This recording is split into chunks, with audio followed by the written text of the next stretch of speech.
Hey everybody, I am so grateful that you joined me today. I have been really excited about reading Vicki's new book, and you've seen us sometimes on Instagram and Facebook, and we talk a lot. We do talk. It happens. We got a lot of background together, but this is finally out. This is Vicki's book, Heartology. I have the author's copy, but you can try.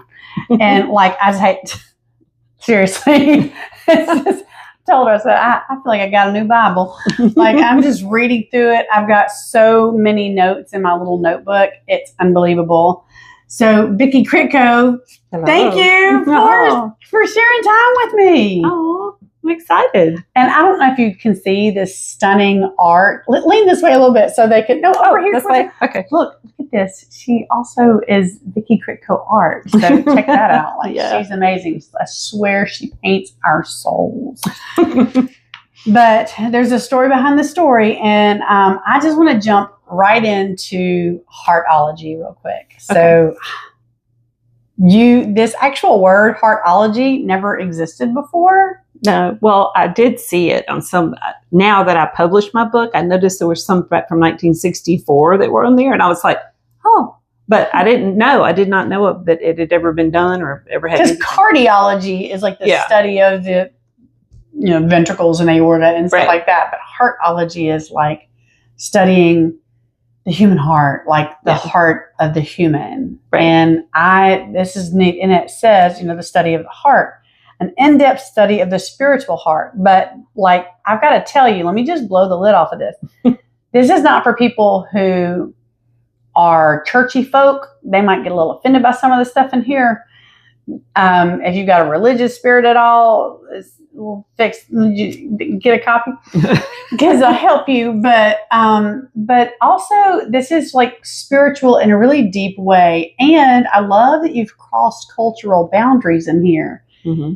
You are a powerful follower of Christ, but a lot of this comes from the authority that's from your studies in the Hebrew language. Yes. How did you started in studying Hebrew? Well, interesting. Met a Greek man that taught Hebrew that met my father and started asking me questions. And then he took me to a Jewish bookstore. And I met some scribes, as we would call them, people that are studying the Torah, first 5 books of the Bible. And they were just going at it. And they started asking me questions. And I realized how little I knew about what we would deem as the Old Testament. And how important it was, because that was revealing Jesus in the what we would call New Testament. Yeah. And I needed to be questioned about things I didn't know. And it stirred me. Yeah. And I know this woman, and when she gets into whatever it is, it can be like art, or it can be making coffee. Like she's like a pit bull. When she gets into something, she's like, we have to go all the way in. Remember when you were like, I'm studying Hebrew, and do you know that all the numbers, all the letters also have a numeric value and all of that? And then I'm like, okay.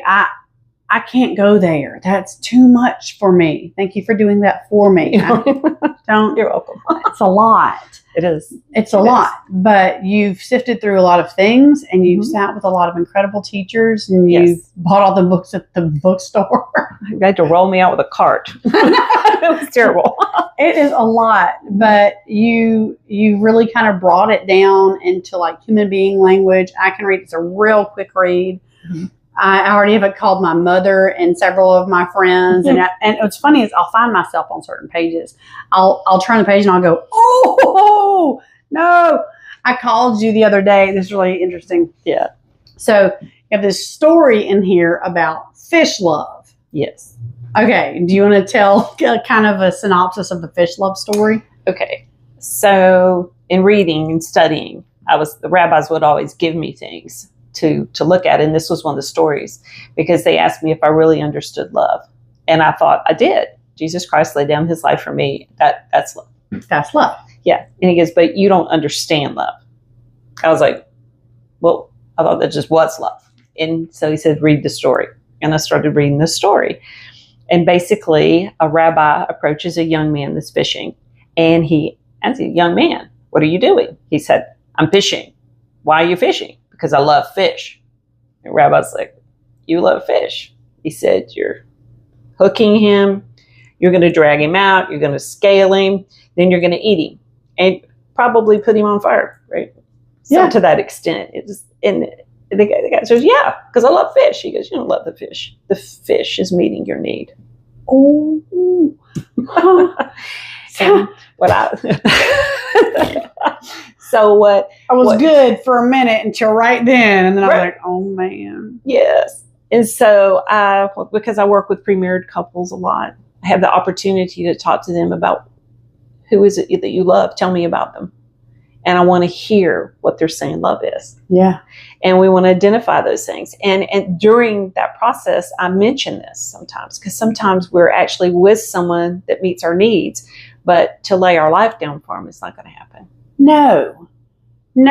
And they are only meeting our needs, or we're frustrated in our relationship with them when they stop meeting our needs. Yes. Oh man, let me tell you, I was like going through this. I was going, okay. Oh, yeah. I don't think I loved them. I for sure didn't. That was fish love. That was fish love.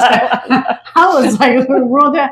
I mean, I have been since my divorce looking at even 25 years of that relationship.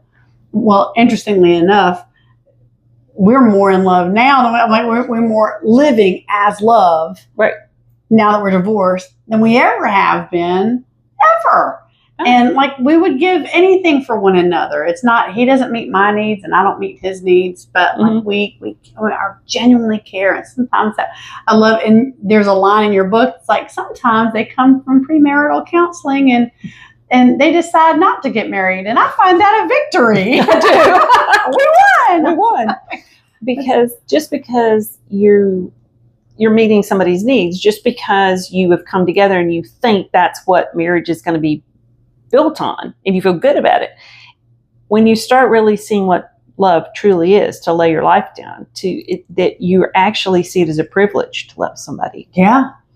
It's about them. Yeah. It's about you giving to them. Yes. There's a line. These are so good. Like, I'm just going to give you some. There's a line right around that where you were like, there's the question about, do you give to people you love, or do you love people to whom you give? And I was like, okay, I'm an educated person. I graduated magna cum laude, speak 6 languages. I was an English teacher. And I was sitting there going, what? Yeah. And it took me about 3 or 4 days. And I was like, oh, can you tell more about what that means when you wrote it? Like, are you giving to someone that you love, or are you loving the one to whom you give? Yeah. When you give to someone you love, many times you expect something back. That's manipulation. Yeah. We call it love, but it is, again, another form of fish love. Yeah. It's we give to get. Yeah. And when you give to someone from a heart of love, you're laying everything down. They don't even know what it cost you. No. You're not talking and about that. Care. You don't care. You're actually going, no, I'm investing in you as a human. I love the person to whom I give, but the gift has nothing to do with me trying. I don't care if you ever give me anything. Mm-mm. I just love you. And because I love you, I see this thing that might add value to your life. And I want to add value to your life. Right. Because I love you. I'm sowing a seed into you, and a seed that hopefully will bring what to you? Life. Oh, God, we've been together for a long time. Okay, so I've got a few. These quotes are I have worn this book out. I'm running out ink. This is so good. I'm wearing the book out. Okay, so I would like to go through a few of these quotes, and then that I just think are cool. Mm-hmm. So I wrote on this page, sing it louder. And what I this is about God, and if you want to say universe or the Great Spirit, whatever makes you happy, it says his actions toward us are not based on our behavior, but on his word and who he is. Right. God doesn't try to perform. God isn't a fixer. And he's not a pleaser. Have you noticed? He's not Santa Claus. He's not Santa Claus. God created you because he wanted to have a relationship with you. Yes, and it's a choice. And you get to choose if you want to have one with him. But he is yearning for that. That is the purpose. Yeah. And he wants that. Yeah, on this side of the page, I'm going to just go very far. It says, God is not holding all my shortcomings and behaviors against me. We don't hear that. We don't hear it in church. We also don't hear it in political circles. Like even the idea of religion being mixed with politics makes me really angry, and it's caustic to me. These are crazy. The fact that they have taken the word evangel, which means like to share the good news and love of God, and they've made it a political, I don't know, maybe I don't know what it is now, but it's a thing, the evangelicals. I'm like, wait. That ain't about that. But that even in that, there's like, oh, these people are right, these people are wrong, this is the, and the hatred and division. And I love this. God is not holding all my shortcomings or any of my shortcomings and behaviors against me. He is invested in me to the highest degree. Why would I think for 1 minute that he is mad, ready to punish me, or that I wasn't good enough? Man, that's huge. I mean, how many of us are worried if we're good enough? Yeah. Or we're going to get hit by lightning. Yeah. If we do something that seems bad. Because God's this ogre in the sky waiting to bat me with an ugly stick every time I get wrong. Right. But that's how usually, and I do talk about this in the book, I had a concept of my earthly father that I was throwing on God. And I realized it one day. I felt my earthly father was very strict, and he had a lot of, I want things in order. I want you to do this the right way. And blah, blah, blah. And he would talk to me pretty firm. Yeah. And I was like, okay. I transferred that and thought, well, this must be how Father God is. Yeah. And when I started finding out he wasn't, when I started reading the Word, when I started talking to people, and I thought, oh, not everybody's had the same experience I have. They see God as a happy person. I didn't. I was scared of him. Yeah. And he said, well, that's the beginning of wisdom. And I said, yeah, but as I read and I studied, I realized that the beginning of wisdom isn't fearing God. It's to be in awe of him. Yeah. And it literally feels like a river flowing through me when I'm in his presence. And I thought, this person is not mad at me. This person actually is with me and in me, and he's producing peace and joy, and he's actually straightened some of my crooked wires out. I think even in that story, you were like, I made a judgment about my dad, and I was like, that transferred to God. But then you actually you defined, I called my mama. I was like, did you know this is the definition of judgment? The definition of judgment that I found, and you've repeated it like 3 or 4 times in the book. And so you really meant it. Yes. You didn't just accidentally come upon it, write it down. No, I was a professional. Yeah. You were like, judgment is that you believe you know why someone did something. Yes. It is not like, oh, they mushed the cat. And I'm like, no, you mushed that cat because you're a bad guy. Right. You mushed the cat because you can't drive. You mushed the cat because you're careless. You're a cat hater. You're a cat hater. Right. Okay, cats are sweet.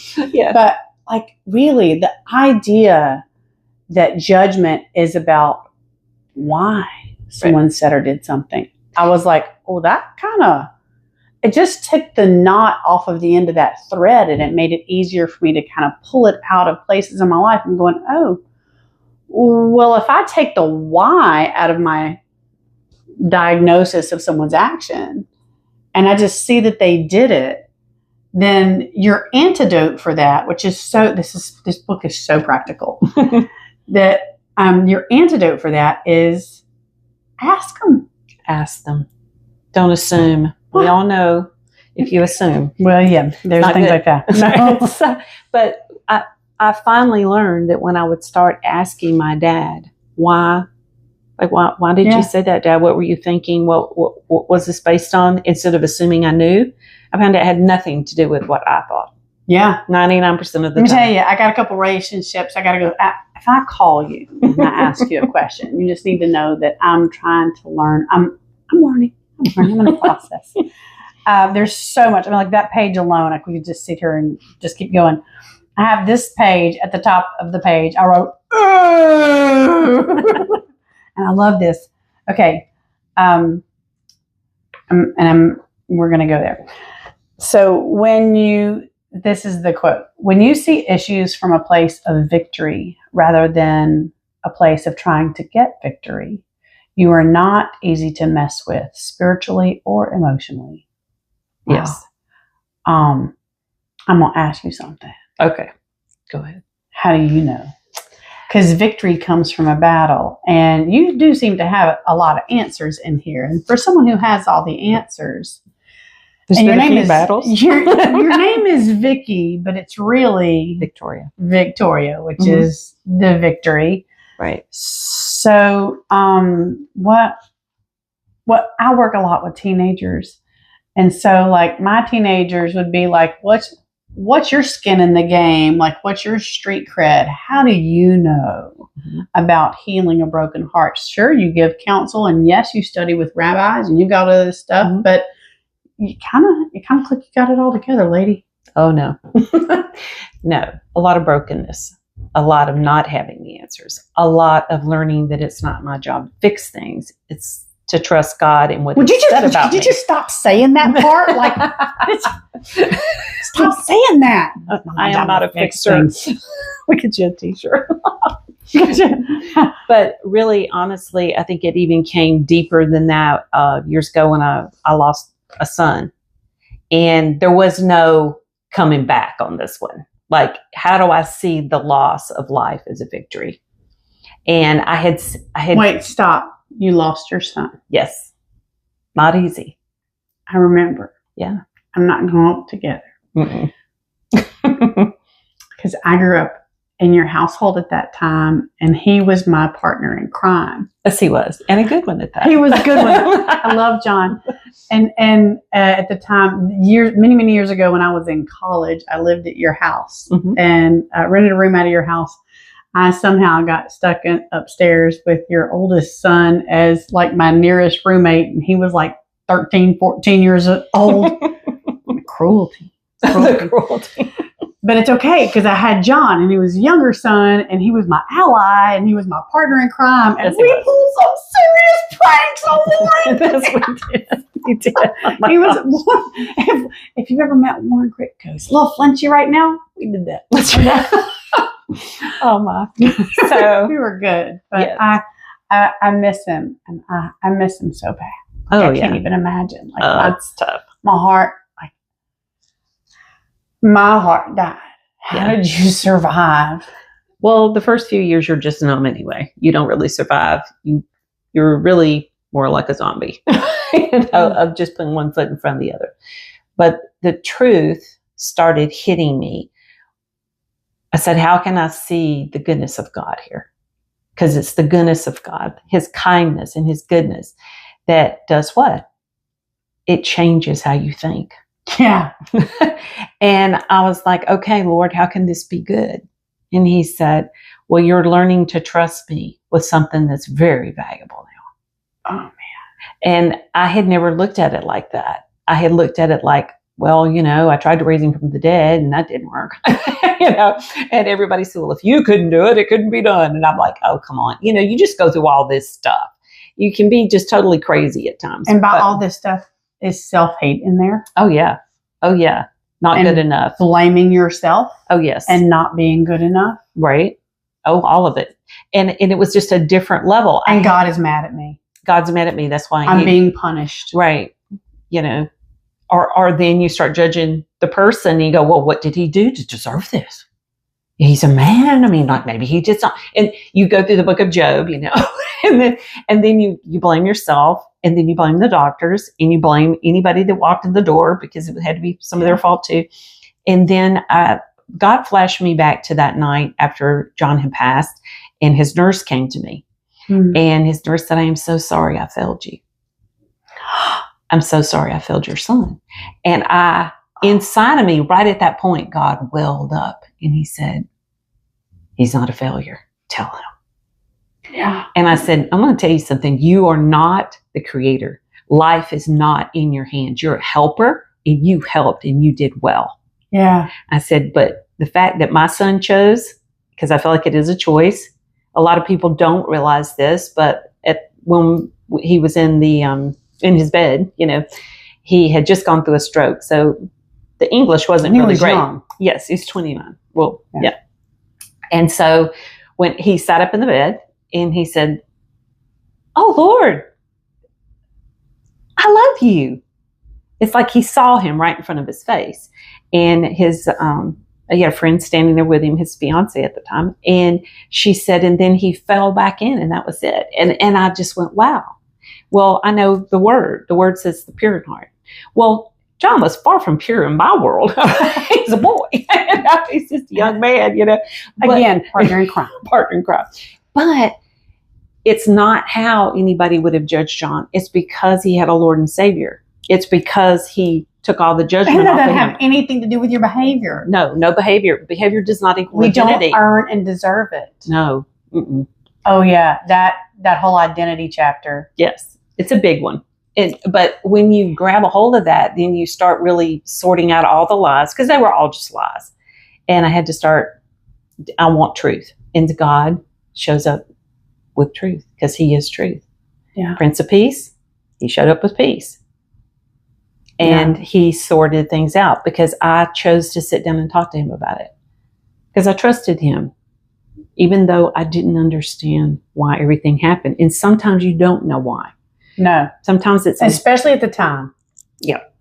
Too much is going on. Too much going on. Too much going on. And God loves you too much to try to make that a teachable... Yeah. Have you ever had a kid and you're like, hey, we're going to have a teachable moment. And they're like, this is not the teachable moment. They half naked in the hallway. That's right. That's right. Get past this moment. It'll be a teachable moment eventually. That is not a teachable moment. And God is kind enough to wait. Yes. And to give us time to get past that numb. You have to have the time. It does take time. And it takes time for a lot of different reasons. And one of them was being able to look at that as a victory, even though in my heart it felt like I had lost a big battle. And the Lord said, you trust me with this one. And I said, I do trust you, but I don't understand. He goes, you don't have to understand to trust me. This is, do I have the character? Have I been who I said I was going to be? Am I sitting up to my word? And I started looking at God like that instead of through what I saw as a failure on his part. Yeah. I judged him as a failure there for a while. And yourself. And myself, because I couldn't raise him from the dead. I couldn't make something happen. Hey, for people who don't know this, Vicki has... If you had to have somebody who was like a modern day, like Lazarus moment, folks call her. And so they're like, excuse me, can you just, so like when she says, I couldn't raise him from the dead, like there is a heart of a mom. There is a prayer of a grandma there. Right. And it's not all just women, but like there is a surpassing things. And you've seen a lot of victory, but I think the street cred for your being able to say to us, the reader, that, live in your victory, not like so as if you're trying to get it. Right. It's because it's the victory period. I love, even when you were just expressing this, and this story about John is not in the book, so we want to see. Okay. We want the stories. Mm-hmm. But one of the things is, even as you were saying that, just realizing how much when you trust someone, the understanding negates the trust. If I understand how and why you're going to do it, I'm really judging that you're qualified, but I'm not trusting you. Right. In order to trust you, I have to not understand and let you do it anyway. Right. And that is hard. That is hard. I have this page that I have like circled and sent to several of my friends, and then I'm like, get it back. So in my copy, it's page 72. So I love this little quote right here. First, let's be serious. You cannot make anybody happy. People choose to be happy or not. Why didn't you tell me this 30 years ago? We've known each other a long time. Okay, I guarantee you will have to keep juggling your life repeatedly to keep somebody appeased and so-called happy. It's exhausting work to be the peacekeeper. I'm a middle kid. Anyone else? Peacekeeper for others. You are always motivated by fear, false evidence appearing real. And I love this line. It's time to get off the cross, sweetheart. It says that. That's a quote. It's time to get off the cross, sweetheart, and put Jesus back on as Savior. And then about the fear, I was telling my friend about this. Know that torment follows fear. When you do not have established boundaries with people, that chapter was hard. You will experience fear, anger, and frustration. And then at the bottom it says boundaries are needed to bring any value or self-worth to a relationship. Oh, we both just took a deep breath. Without them, you will feel unappreciated and drained. I hear women and men and young people and old people talk all the time about how they're exhausted and drained. And I think in my mind, boundaries was like pushing people away, but it's really creating a space of intimacy by letting you be you and letting me be me. But this whole being overwhelmed by this was hard, Vicki. I've got personally in my own life some pretty significant emotional and relational challenges with people I really, really care about. And I'm really been struggling as a parent, as a beloved, as like with coming back to this place of a boundary for who I am and just wanting to get over into their space and feeling, let me tell you, codependency is cruel. It is unkind. It is violent. It is torture. It will wear you out and suck you dry. But the answer is in this book right here. And it's on page 72. But you talk about boundaries and then responsibility and authority. Can you speak to how boundaries make for better relationship? Okay, two ways. Boundaries, just like if you're in a house, what do you have? You have boundaries. You have doors. Yeah. You put locks on them. Okay? Sure. So that people don't just randomly walk up there and walk in, right? And that protects you. Yeah. Because you don't know these people. You don't know the motives that they're coming in. And then there's also boundaries with letting people know too much. Sometimes we share too much or we go over. And then it's flipped over and used against us. Because they judge why you did it. Oh, I know why you did that. And they were like, no, that really wasn't why I did that. But you're not asking me. You have assumed you know. And so boundaries with people and how much you share with them. It's like when you go across the state line.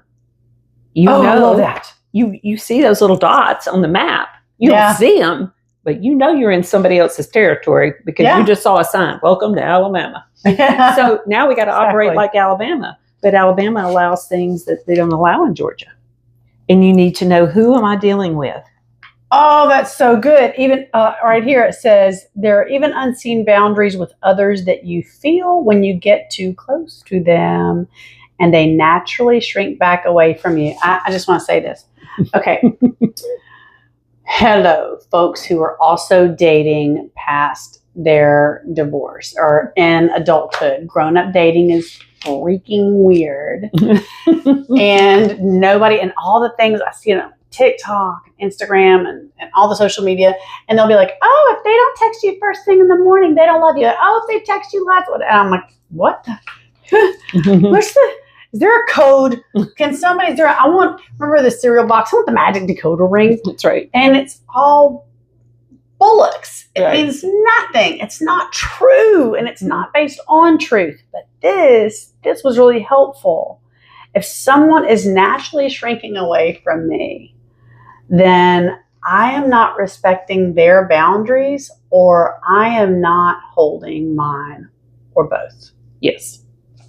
Man, that's powerful. And so like the boundary, actually recognizing where your boundary line is, mm-hmm.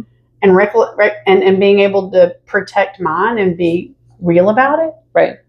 Allows us to be closer. Yes. Because then you know where you begin and end, and I know where you begin and end. When we get over in somebody else's lane, that's when we start having car wrecks. I know. I got it. Yes. I got it. I needed that. Boundaries cut down on all the confusion. Torment comes. Who wants more of that? Torment comes when we do not have boundaries with others and allow things in our gates that we do not have the grace to handle. Yes. And that can mean looking at somebody else's stuff, like going being a snoop. Oh my gosh, I cannot believe you just said that. Like when we snoop through emails. Are you watching me?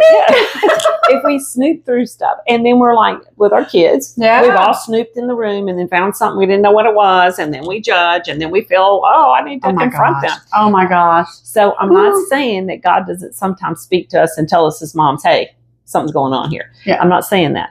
I'm saying there is a way to do something that's respectful and can encourage relationship with having healthy boundaries. Yeah. It's like, is there something you want to share with me? It's like not making somebody asking feel that question. Right. It's not coming in and going, you did, you should, shoulda, coulda, you always, you never. All those bring defensiveness. So then we don't get to the value of the relationship. And what you want is communication. So how do we learn to communicate with someone? We ask good questions. Okay, God, you kind of put something on my heart. I feel like something's going on here. Okay, don't stop there. You go, hey, God, what's my part?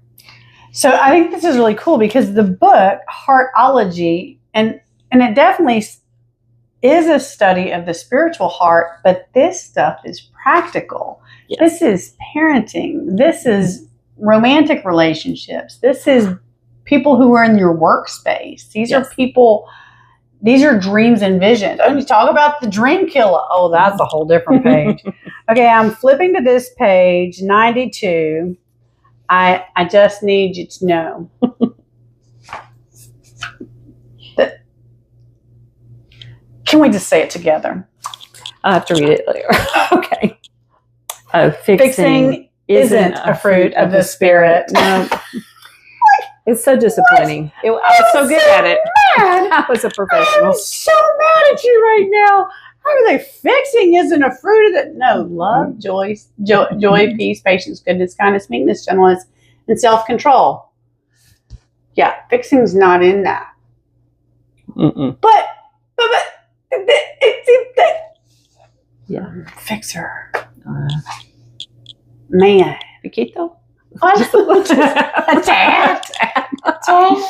Well, if I didn't have all the answers, I wouldn't have to be trying to fix all y'all. No, well, fixing comes along with needing to control things.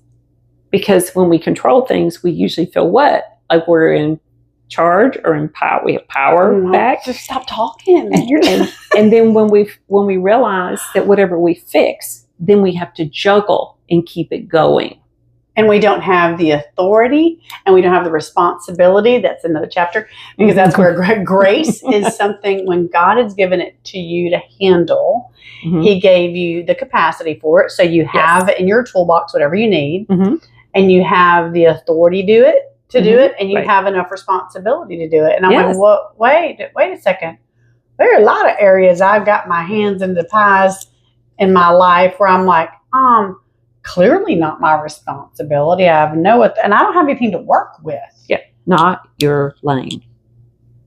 Yeah. That's what I have to tell myself. I didn't like the whole not your lane thing at all until you were like, but when you're in someone else's lane, my car that I drive, I love to drive, my car Sheila. Mm-hmm. When I'm driving Sheila and I try, especially if I'm like in Philly or Baltimore or something, and I try to get over into somebody else's lane, first she'll give me a warning, and then she'll just take the steering wheel and pull. I'm like, I'm sorry. But I love it Because I'm like, clearly, if I get into your lane while that semi-truck is there. Could be bad. Yeah, for all of us. Oh. Or that car with a bunch of kids in it. Or that fill in the blank. Yes. Because staying in my boundaries allows me to move forward without causing harm. Right. Man. Yeah. And to be responsible for you. And that's the person. And on a good day, you're supposed to be controlling. Yeah. On a good day. That's what I tell everyone, because we all have days where we're not in control of ourselves well, where we can have a meltdown, where we are broken. We live in a sinful world. Things happen that can overwhelm us. Why? And maybe we needed something we didn't take the time to do, which is rest. Maybe we're not eating because we're trying to be skinny, and so we're crabby. Or maybe we exercised yesterday and my legs are noodles and I just feel bad. Yeah. But we all have things happening. Or maybe people said things that you're overthinking. Oh, yeah. And magnifying. I'm an overthinkinologist. I got a special skill. There are so many great stories in here. And one of my favorite stories is about the third friend. Y'all gotta get this book. Like, this is the one where the friends, these two friends. Okay. So, can I tell the story? Yeah. You want to tell the story? You tell it if you want to. Okay. What's really funny is that this would be us. Yeah, it totally would be. So in this story, there are these two guys, and they grew up together, and they're besties, and one of them moves to Syria and the other one moves to Rome, but they still are, like, they do business together. Yeah. They're close, whatever. This is in recent history. And so one of them, the guy from Rome, the guy who lives in Rome, goes and visits, goes to Syria for whatever. And someone goes, oh, you know what? I bet you're a spy from Rome. Yeah. We're throwing you in jail and we're going to kill you. Judgment. He's scheduled for execution. Yes. I love this. This is so funny. I mean, it's not funny. It's a funny story. So he's scheduled for execution, and he appeals to the emperor, and he's like, excuse me, but can I go home and say goodbye to my family? I've got a business and I need to put my affairs in order, and these people need to, they need to know which accounts need to be paid, and my wife don't know how to pay the light bill, whatever. Like, he's basically like, and they were like, you're hilarious, you're crazy. He goes, and I love that he just volunteers his friend, knowing his friend's going to say yes, but the friend didn't get a vote. He just says, no, I got a friend in town. He will totally take my place in this execution if I'm not back in time for my execution. And the paper's like, really? I just want to see this play out. Sure, Go ahead. You go home, you got 60 days. Right. The guy goes home, he gets his stuff taken care of, they cry, love, bye-bye. Gets on the ship, but there's not enough wind and plenty of time. And it gets on the ship, there's not enough wind to get him there, like before. Right. And so he arrives on magically the 60th day. Yes. And meanwhile, the friend from Syria, the bestie, is like, I guess I'm dying today. And so they're getting him ready for it. And it's a big event. Yeah. It's not like it's a gala event. It's a great day to die. It's a big day. It's a death day. That was like, everyone's coming to watch. Everyone's coming to watch. Oh, look, a beheading. We have weird things. But, that's all right. We watch Prize Fighters, so I'm not sure that things have changed much. I mean, I'm just saying. But so he goes, and he's about to be executed, and the ship arrives just in time. Yes. Flies in. He flies in. He comes in, and he's like, no, I'm here. Don't kill him. I'm the guy. I'm the real prisoner. Switcheroozy. And so the executioner's like, okay, I think I heard something about this. There was a memo. Yeah. Okay, you can trade out. The guy from Syria is like, no, I'm prepared to die. I'm ready to die for him. That's right. I was like, no, but I'm actually the prisoner. I'm going to die. This is the kind of stuff that we would do. That's right. No. I said I was going to take one for you. No, I'm taking one for you. That's right. We're like, and the emperor is like, the executioner's like, I'm not really sure that I think I should kill somebody, but I'm not sure. I don't know who it's going to be. I don't know who it's going to be. Sir? And so the emperor goes, okay, I'll make you a deal. Yeah. I will let you both go free on one condition. I want to be the third friend. Yes. Because greater love hath no man than this. Yes. That he would lay down his life for another. Right. And I know because of our life together, we've been, this is our first day at school. No. We've been, I'm not going to tell how old I am, but it's been over 30 years. Yeah. I think 35 years. Anyway, it's longer than that. We've known each other a long time. Mm-hmm. And if someone was like, you know what, she just needs a new heart, I'd be like, take mine. Like, what am I? Right. We need a Vicki in the world. And there's no question. Somebody was like, hey, we need Abby needs a new liver. And that's not unquestionable. Right. That's right. We would literally give up life. And in a lot of ways, kind of have for each other. And we do it 100 million times. Yeah. But we're lucky that we have as our third friend, our third friend is someone who's already given their life for us. Yes. And he set a great example. Yeah. We're cheating. We got someone else's playbook. Mm-hmm.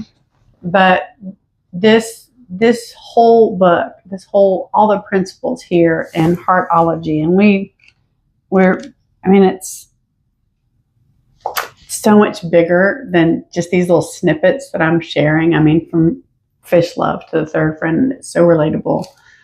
They're really great little questions that you put at the back of the chapters that made me go back. I'm like, I've learned a lot of Hebrew I didn't know that I knew. I didn't know. Mm-hmm. And I've learned meanings of words that I had been taught wrong my whole life. I love the one about judgment, that judgment is like thinking you know why someone said something. Yeah. But let me add to that. Okay, do it. Not just why, but the longer you ferment on it, the longer you toss it, the greater the pain. The greater the pain for me. Yes, for the person holding on. It's my pain. Yes. It's my because pain. The person that's upset you or you think they are living their life. Yeah, they've gone on. I was thinking the other day, I was walking around and I've had a couple of opportunities to be offended. I'm blonde and I'm getting older. But I thought, man, really, when you get down to the core of it, offense is, or even hurt, when it's like, you really hurt me, which is an offense, that like the core of that, it's like, you poked me. You really hurt me. What it is that I am marrying or trying to marry my current experience with a past pain. Yes. And I'm using it to sabotage my future. Mm-hmm. And that's why that judgment's got to go. Okay. Because what you're doing is I'm ruining my life with that judgment. Yes. Taking this experience or your action or your words, and then taking my past pain of experience and going, oh, these must be the same thing. And so now you are not just responsible for stepping on my toe, but you're responsible for all of the pain from some past experience that's reminding me of. But here's the scary thing. I'm taking that and I'm using it to keep me away from all the people in the future. I won't let anyone get close enough. You'll never be near my feet. I'll never dance again. Mm-hmm. Because you could step on my toe. Think of all the joy I'm missing. Mm-hmm. How painful. And it's really important. It's really important. One other word I want you to really address. Okay. There's so much. There's so much that's practical. And like, not kidding you, this is what I've done to this book. You're so funny. It's just like, this is when you read it a lot. The word repent. Yes. Has been forever. People have said to me, because I grew up I grew up a lot in Christian circles and churches and things like that. And they would say, repent is turning 180 degrees and walking in the opposite direction. So if you told a lie, tell the truth. If you stole something, give it back, pay it back, whatever. Mm-hmm. But I like what you said, and yours comes from Hebrew. Yeah. And so I'm going to let it be right. I like it. Well, truly repenting, yes, it's turning away, but what it's turning away is, where does everything come from? Yeah. How you think. A man. Say it again. So how a man thinketh, so he is. Yeah. What's coming out of your mouth is what's in your heart. That's where your belief system is. Okay. Yeah. So when you choose to repent, that means you have to change the way you're thinking about something. In order to change the way you think, you're going to have to change a belief system inside of you. You're believing a lie. You're going to keep what? Having faith in a lie. Or you can have faith in the truth. You can say, God, when did I start believing that?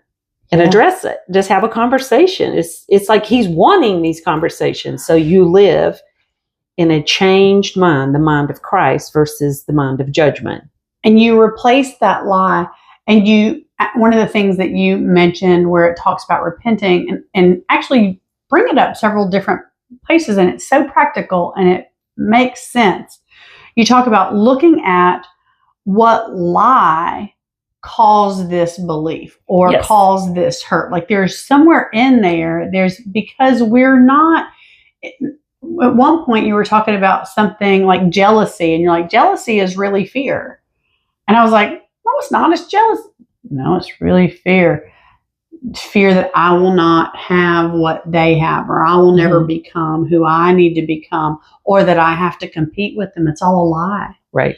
And if you can't get at that lie, if you do look at that lie, you can unravel all of its power. You literally pull the plug on everything that it's been powering. It's kind of like having those power strips, and you just go, and you've got a bunch of different things like, the multi outlets. Yes. And then you just pull the plug on that, and then the fan turns off, the light turns off, the TV, hey, who the?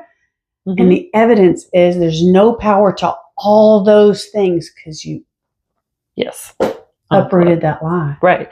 And then you have the freedom to say, God, how do you see me? God, what is my part? I've been playing parts I don't need to play. I've been ordering sandwiches and making sandwiches that you didn't even ask for. And so then you realize the parts of you where your mindset has been, if I don't do this or I don't do that, I'm not good enough. Or if I don't, it's all about doing. If I don't, well, they won't be happy with me. Yeah. Or pleased. And you know what? Not your job to please people. No. And one of the things that you said way back in the beginning, I think it's in the introduction where you're talking about how you related your heart relationship with your dad with your heart relationship with God. Definitely. If I'm running around trying to please people, to get people to like me, I'm really trying to get God to like me. Oh. And spoiler alert. Yep. He already does. He already does. He doesn't love you because of anything you're doing. He loves you because he is love. Yeah. He can't help but love you. And anything that would have ever separated him from you, Jesus has already paid the price. So you just have to believe. The true belief system has to change to know that Jesus did it for you. Yeah. That's your part. I love at one point you talk about being created in the image of God. And then you're like, but then I realized, okay, wait a second. If I'm going to really do this blows my mind because she said it out loud and I get to quote someone else, but I'm still, because it's true. Mm-hmm. If I am made in the image of God, then I am the image of God in the earth. Yes. And if you're like, I've just, no one can ever be perfect. You're looking at her. Because if God is perfect and I am the image of God in the earth, then I am complete. That's what perfect means. Mm-hmm. Complete and whole, lacking no good thing. I am righteous. I am holy. Am I figuring out things along the way? Am I learning from reading books like this and rubbing up against connections and stories and people who have lived through hell and back and are like have the authority to speak to other people's hearts. Yeah. And I'm changed every time. But I am still exactly as Abby. I am the image of God. I am made. I am a piece of what God looks like. And when I get with you, because you are a piece of what God looks like, then the more we connect with other humans, even especially with our boundaries. Because if I ran around trying to be Vicki, well, not good. I don't want to. Nope. I'm tired. I'm like, you got a lot. You got a lot. But if I can be me, there's one last thing, and I've already closed my book because I had my finger stuck in there, and then I know. But there's one that's about being much. Okay. I know you've been told that you too much. Yes. And I get regularly told, Abby, you're much. You're a lot. You're like, I'm much. I'm like it. And if I'm too much, get more capacity because I'm not changing. Because like that's just true, right? It's like, yes, I am much. And I love that. What is the word for the muchness that is part of Ma'od. Let's say it again. Ma'od. Ma'od. This is a lot of Hebrew. I didn't know how to pronounce it. I could spell it. But it says when you love God, let's say you're not loving God, because we are told to love God with all our heart and mind and soul and strength, and love your neighbor as yourself. But it's a two-way street. So we're loving God, we're receiving this love, and then we're spreading it out. So even when I'm loving my neighbor, and I love it with ma'od, did I say it right? Yeah. If I'm loving with ma'od, that means too muchness or so muchness. Yes. Or you're everything. You're everything. That's a lot. It's a lot. And so I get to love with my muchness. Yes. And I'm like, well, it's about daggum time. I knew it was for something. That's good. That's good. For loving God and for loving humans. So if I'm going to love human beings, I'm going to love them with my muchness. That's good. And that also means that God loves my muchness and is not embarrassed by me or ashamed of me or rolling his eyes at me. No. In fact, when it talks about that, a really good point to always think about is God says, love the Lord your God with all your heart, all your soul, all your might. And then it says, love your neighbor as you love yourself. So the key is there. If you don't learn how to love yourself, how are you going to love your neighbor? Oh, Vicki, can I tell you the self-love chapter? This is what I need to happen. I don't know who's going to help me figure this out, but I just need to have it made into posters or wallpaper. Wallpaper would be good. Don't line the walls. Yeah. It's that good. But I need the reminder because self-love is, there's a great book, the Jen Sincero series I love it. And at the end of every single one of her chapters, it says, love yourself. And I'm like, that's really great, Jen. How the heck do you do that? But from this perspective, and it's good. It's very practical and it's like it's unwrapped how to love myself. And it's like a great big permission slip that now I can. Right. And for someone like me, because I love loving humans, my heart is so much to give out or pour out or do. And even though now I've learned that I really need to make sure that my motive is that I'm loving the person for whom I'm pouring out or giving. I realize that when I love my neighbor as myself, I can only love them from within my boundary. Yes. And I can only love them if I love myself. And you said and I think you've said it a couple times in the book, that you can't love someone more than they love themselves. Yes. That made me a little mad. I was like, wait a second. I heard you when you said, I can't receive love from anyone more than I love myself. And I was like, okay, I got homework, because I know that there are people who are loving me and I'm struggling to experience it, receive it, accept it fully. Yes. But that's a great opportunity to say to me, okay, well, let's work on chapter 5 then. We're going back in. But when you said that you can't love someone more than they love themselves. Very true. That's that time. And you were talking about it with your story with losing John. Mm-hmm. Sometimes where someone is right now is at a time in their story where they can't.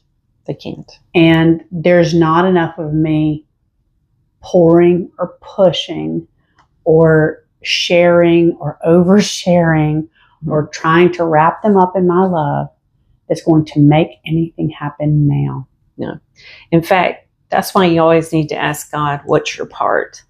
Oh, yeah. That's right. Yeah. That's right there at the end. I love that. Because sometimes what you want so bad for somebody is awesome, but your place or your part is to pray, not to share. Until you're invited in, that means when the Holy Spirit moves, nobody's getting through. Yeah. Because without the Holy Spirit, you can forget it. Yeah. People, they've got to, you don't influence someone unless they are asking for your help. Mm. And I learned that. I had 3 boys and I learned it. I learned it real good. Mom, I didn't ask for your opinion. Yeah, I know, but I'm going to give it to you. It didn't help. No, and they didn't take it. Nope. They did nothing with it. Just wasted words. Yeah. Wasted words. I felt better, but it didn't make them feel better. You didn't feel any better when they didn't take your advice? Well, no, but I felt like I'd at least done my job. Yeah, you done. I've done. Check that off. But you know what? It didn't get checked off because they weren't able to receive that from me. I wasn't the person. But when I started praying, God, bring these people that will influence them across their life. I started praying then for what God wanted, this God story He wanted in their life, the testimony that they'll one day share their story. True. Because and I know that this is the case. I know you know it is too, and you've got stories in here about it.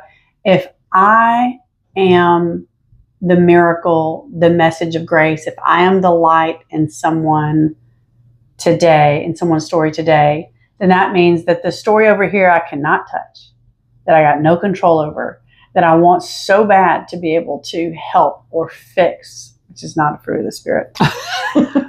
But if I have been this person of light and grace in one person's life, I know that somebody else is already set up to be there for someone I care about but can't touch. I was so grateful last night. I was a couple nights ago. I was staying in a women's hostel, and a woman said to me, I think I gave her she needed some like over-the-counter medicine that I just happened to have had in my bag. And I was like, here, have it. Mm-hmm. And she said, you don't know that right now she said, I don't know why I came to Puerto Rico, all the things I thought I wanted to see, but I know that I came here to meet you. I needed someone to care about me. It was a little bitty thing. Tiny, but big to her. It was big to her. So I was life and grace and a moment for her.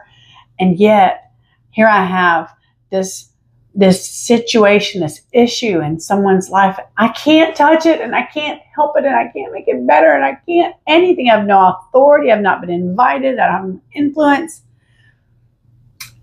And so I stay here doing the piece that I've been given to do, because you said, let us ask. Mm-hmm. Just ask, what is my part? What's my part? And I don't have a part in that right now. Right. And so I can trust that somewhere, just like with this woman, God has exactly who needs to come by. Mm-hmm. And I will not orchestrate that. No. I will not coordinate that. No. And I don't have to. Yeah. You're not ground control. As bad as I really, really want to be. Yeah. Are we sure that fixing is not a fruit of the Spirit? I'm really sure. Yeah, it's not.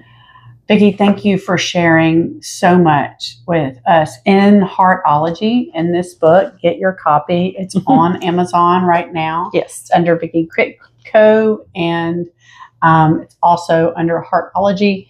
But get it. and then send a copy to your mom. Send a copy to your best friend because they're in here, and send it to all your kids because all my kids are all getting it. But also thank you for sharing you. Oh, because I'm lucky because I get to be your friend from Syria. That's right. But I really appreciate you being open and sharing with us and sharing the story of John. And that's not the only story you've got. You got a lot of stuff you've walked through. I've watched you walk through a lot of things. Both of us. Oh yes. We little secret. Vicki and I we're like riding a tandem bicycle in life, and so like we usually if it's happening with you, it's happening with me. I find it really not surprising at all that you just released your first book. And today I met with my first editor. Very good. so cool. Like it's all coming soon. And you are dealing with this heart issue and really digging into how we can be transformed so that we can love others. And then, of course, my book is How to Love Humans. And like just threaded together, we really do complete one another. Yes. I love you so much. Thank you for sharing Heartology. Mm-hmm. Thank you for sharing your amazing, amazing art. Oh, thank you. Oh my gosh. Like it's just incredible. And it speaks to my soul. And I'm just really grateful for you. And I just, get Heartology. It's going to change your life. It's good. And how can we stay in touch with you? We can find you on, what's your Facebook is? Heaven's Heart Ministry. Heaven's Heart Ministry. Yes. We've also got a number, 770-678, I believe it is. Don't you worry about that right now. We're going to put it in 461. Well, I think it's like 4321, something like that. But it's on the back of the book, so you can grab it. Yeah, I got it. So we're going to have all the information for how to get the book. The link will be in the on my page, abbyteal.com. And then also on your Instagram is V as in victory. Yeah. V as in victory, Kritko, Kritko. Yes. And then there's also Vicki Kritko art, which is just it's phenomenal stuff. So keep an eye out. I know I'm trying to get stuff loaded on there now. There's stuff. It's so amazing, and it's that's a whole different conversation. Yeah, for what prophetic art is. It's really phenomenal. Like this is my spirit guide right here behind me. So I'm just like, thank you so much. Oh, thank you. Love you too. I love you. Okay, check it out. Get the book soon, and we'll see you next time. Bye-bye.